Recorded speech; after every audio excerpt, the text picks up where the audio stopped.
Quantos deuses são? São dois deuses? É um Deus que abençoa o povo judeu, um Deus que castiga o povo judeu? É o mesmo Deus. Quem levantou Nabucodonosor, por exemplo, foi o próprio Deus. Está lá escrito no livro de Jeremias. Então a concepção judaica é monoteísta.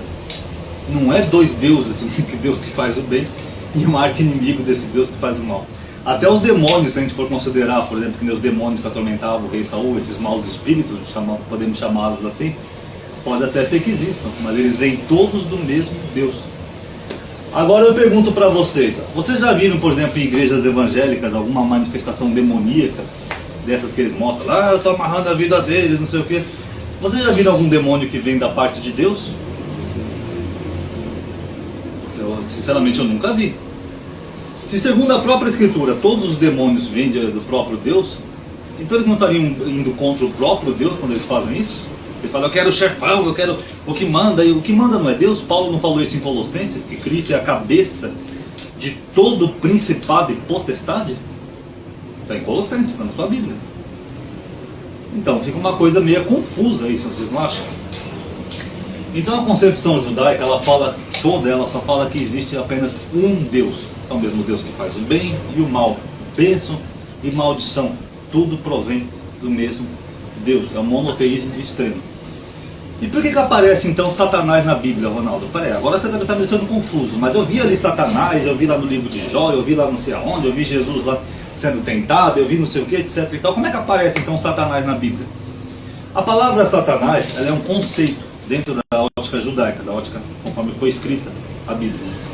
Satanás significa três coisas: opositor, é aquilo que se opõe a algo ou alguém; adversário, seria um inimigo, um adversário; ou aquilo que te impede de crescer, um obstáculo, algo que te impede o seu caminho, impede você de crescer. Então são basicamente três coisas. Mas dentro da ótica judaica ele não é um ser antropomórfico, ele é apenas um conceito. Apesar de terem judeus que acreditam que ele é um ser, um anjo com 12 asas, etc e tal, alguns o definem como anjo da morte, mas mesmo esses que o definem como anjo da morte, eles não tomam ele como um ser antropomórfico ou poderoso. Ele ainda seria um ser submisso a Deus, um servo de Deus.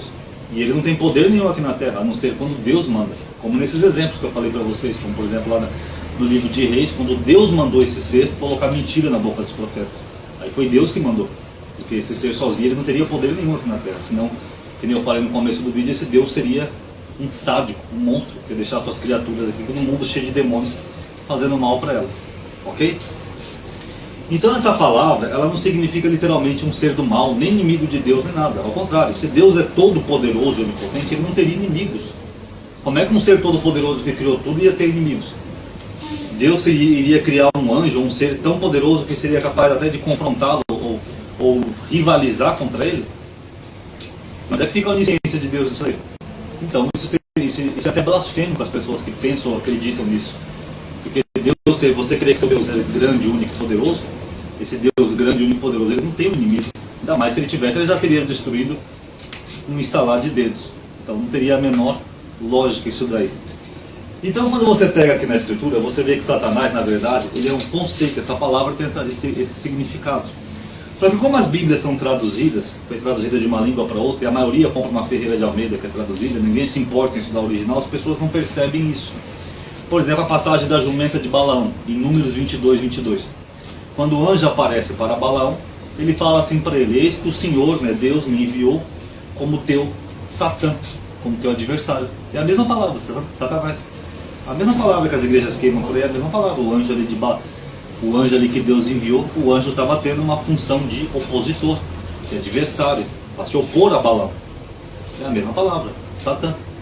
No Novo Testamento, quando Jesus fala que ele vai ter que ser preso, julgado, condenado, que o Filho do Homem iria padecer e sofrer muito, Pedro toma a palavra e fala: Senhor, nós não vamos permitir que isso aconteça, Senhor.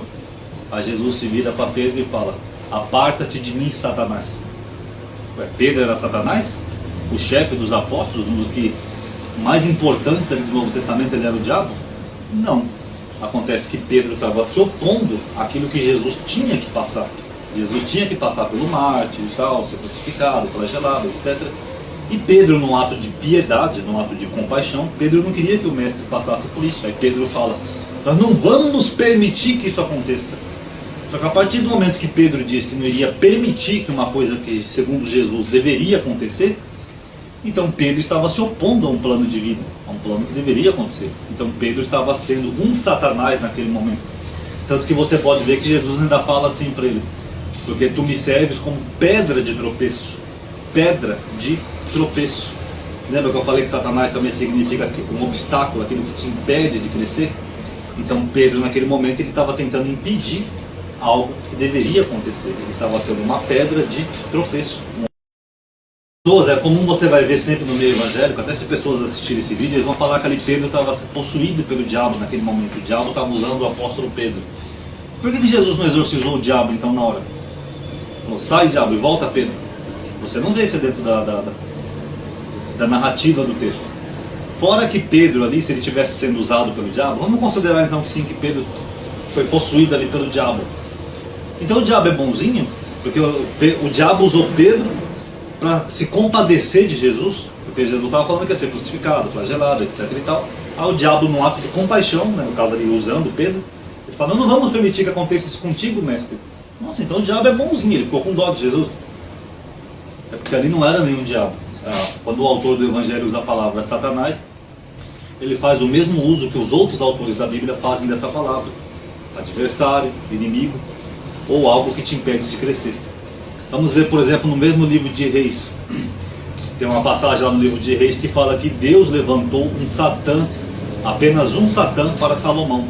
Uma forma até positiva, né? Ali as Bíblias traduzem como inimigo, adversário. Porque quer dizer que Salomão já tinha feito a paz com todo mundo, ele só tinha um inimigo que Deus tinha levantado contra ele, um Satã.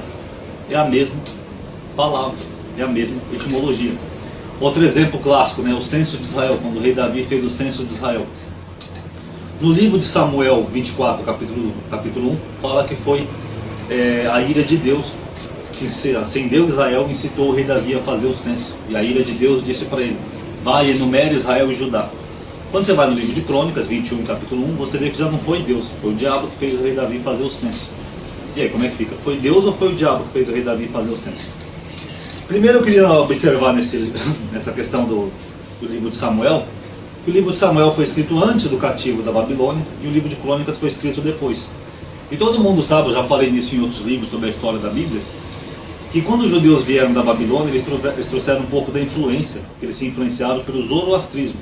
O zoroastrismo é uma religião que surgiu na Pérsia, a partir do professor Zoroastro, e o professor Zoroastro ele tinha a seguinte mentalidade: ele viu que todo o povo do mundo antigo tinha um panteão de deuses. Deus da agricultura, Deus da guerra, Deus do amor, Deus da sorte, Deus dos mares, etc.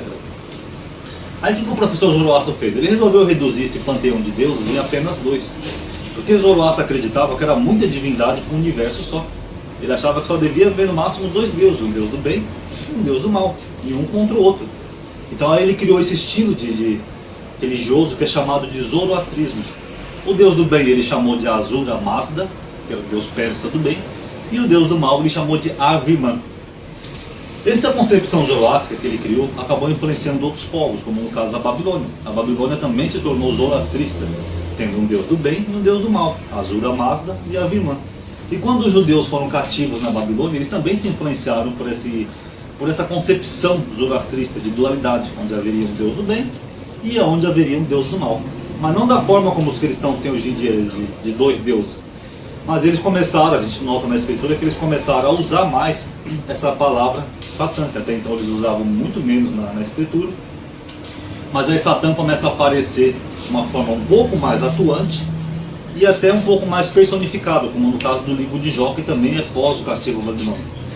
Começando aqui com o livro de Samuel. O livro de Samuel, o autor disse que a ira de Deus se acendeu em Israel. Se a ira de Deus era algo que, não vou dizer maligno, mas é a fúria de Deus, algo que não era natural que se acendeu em Israel.